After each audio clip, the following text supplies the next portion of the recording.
For the very first time, the Chinese government has delivered its official stance on the wave of protests in Hong Kong.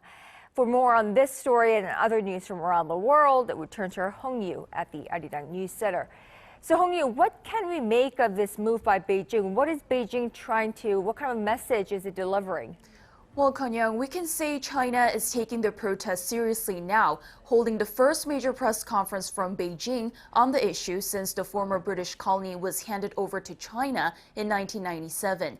Beijing condemned the pro-democracy protesters, saying they commit evil and criminal acts during the anti-government protests that have turned violent in the last 3 weeks. Hong Kong and Macau Affairs Office spokesman Yang Guang said restoring law and order in Hong Kong is the most pressing priority. And despite the protesters' call for the resignation of its leader and an investigation into the excessive use of police force during demonstrations, Beijing reiterated its support for the police and for Carrie Lam.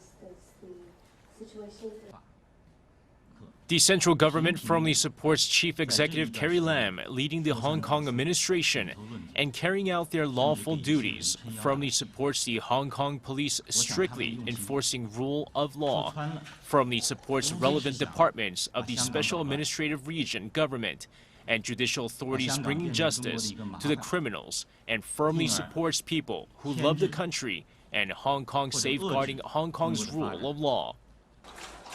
Asked about the possibility of the Chinese People's Liberation Army being called in, Yang did not deny the possibility, referencing to a law that allows the Hong Kong government to request assistance to maintain public order from Beijing's military garrison in the city.